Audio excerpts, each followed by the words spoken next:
was $5,000 for your head alone. $5,000? For me? Can I turn myself in? An estimated budget as high as $500 million would make Rockstar's Red Dead Redemption 2 the most expensive game ever made. The stellar quality of the title is a testament to what a few $100 million can do for a game studio, but it's also a demonstration of the gaming industry's biggest flaw. I'm sure we've all dreamed of working with games, but for some employees at Rockstar, that dream ended up being more of a nightmare. This is the story of the dark secret behind the most expensive game ever made. I wish I had acquired wisdom at less of a price. If you're interested in more gaming content like this, make sure you subscribe to Nerdstalgic Gaming. And now let's get on with the video. The anticipated prequel to Rockstar's original Red Dead Redemption was due to release on October 26, 2018, after several delays. So if you were on the gaming side of the internet between 2018 and 2019, you probably saw a lot of Red Dead Redemption 2 content. Before the game was even out, our Twitter and Reddit feeds were flooded with memes about horse anatomy and hype for release fans had been waiting 8 years for. And when it finally came out, RDR2 exceeded most expectations. The campaign was depressing in the best possible way, and yet the game still managed to have an incredible sense of humor. They got Micah and the sheriffs in Strawberry, and there's talk of hanging them. Ears open. Arthur, what? And the attention to detail is still being used as a benchmark for current-gen titles across the industry. From Arthur Morgan's real-time beard growth to the way water drains from a trough when you shoot it, RDR2 is filled with tiny details that add to the realism of the world. Red Dead Redemption 2's horses are perhaps the most realistic they've ever been in a video game. Every little movement was painstakingly obsessed over. Each horse has its own personality and even reacts differently to how you interact with it, depending on how much they like you. The NPCs are almost unbelievably advanced. 700 voice actors recorded over 500,000 lines of dialogue. NPCs have their own sets of faces and body animations captured via mocap, and they're sophisticated enough to have routines and distinct personalities. You talking to me? Hey, shut it. Just leave me alone! You're...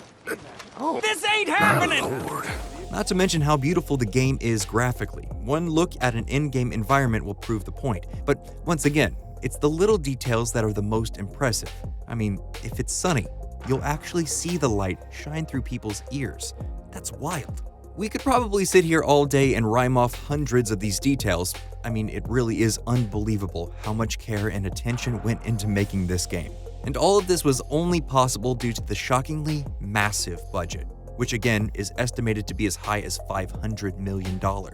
And of course, the work of Rockstar's game dev team. According to a 2018 Variety article, about 2,000 people worked on Red Dead Redemption 2 in some capacity. This shouldn't be a surprise given everything we just talked about, but it's still a pretty staggering number. To put it into perspective, that's 500 more people than the team that brought The Witcher 3 to life, and 1,000 more than the team behind GTA 5. Turns out, all those inflated numbers paid off. The game ended up being showered with awards ranging from Best Narrative to Overall Game of the Year, and became the second best-selling non-Call of Duty title of the 2010s.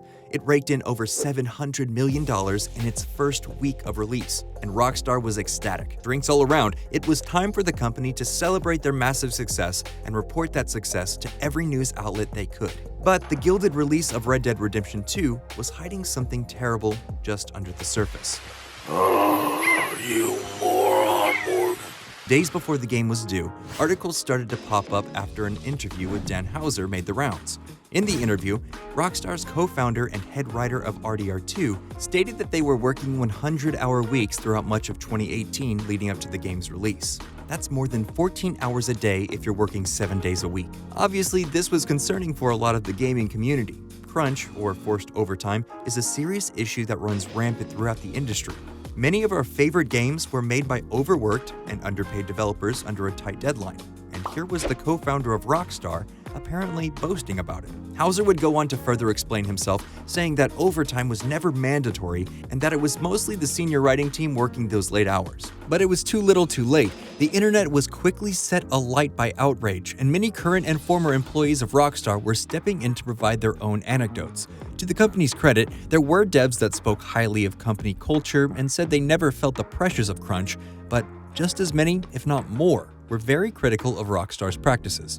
A Kotaku expose detailed the accounts of many employees and found that several of them used the term culture of fear when describing the atmosphere of the office. Some described the studio as a family, and others called it a cult. Others were reportedly infuriated at Hauser's implication that crunch was in any way voluntary or only for senior staff members. One employee said, "I didn't volunteer for it, I just know that's the cost of working where I'm at." And another employee said that maybe they didn't tell anyone to work 100 hours, but they definitely told us to work 80, which would equate to 11-hour days, 7 days a week. And this issue isn't new for Rockstar. Back in 2010, with the release of the first Red Dead Redemption, an infamous letter that has since been dubbed the Wives of Rockstar was penned by the alleged spouses of Rockstar employees in San Diego. The letter highlighted the severely lacking working conditions at the studio, which had apparently resulted in some serious mental and physical health concerns for a lot of the developers. They were exhausted, stressed, and sometimes in fear of losing their job due to the pressures from the rest of the team to complete quote-unquote voluntary overtime. Perhaps the saddest part of it all is that this is really the industry standard. As previously mentioned, a lot of incredible games were created through crunch. Dragon Age Inquisition, The Witcher 3, and the whole of the Uncharted series all had employees working long, stressful hours. And since most of these workers were salary, they weren't getting any overtime pay. So why would a company ever do this to their employees? Well, the answer really boils down to money. Lots of money. Once a game has announced its release date, the pressure starts to build. Release dates are not arbitrary. They're chosen specifically so that the game will have the highest chance of success. This is why you see so many games released around the holiday season or just before school's let out for summer vacation. When gamers have free time or when a big holiday rolls around, they're more likely to pick up a new game, which means they're more likely to pay for a new release. The chance of a game becoming the next bestseller just gets lower and lower the further out from those release windows it gets. Plus, the company will have to keep paying more marketing the longer the game is delayed in order to keep people interested. And that results in crunch, and thus the mistreatment of game devs. But just like Arthur Morgan's morality, the concept of crunch can be a bit of a gray area. Working in games isn't something you get into accidentally. The industry is full of passionate individuals who love what they do and want to do it to the best of their abilities.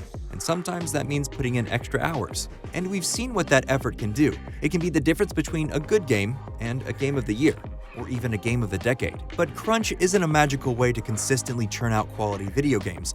BioWare's Anthem and, of course, Cyberpunk 2077 were both the product of crunch. And nobody was jumping out of their gaming chairs to defend either of those two titles on release. When it comes down to it, the problem with crunch isn't working overtime. Those additional hours can make a huge difference to the final quality of a game.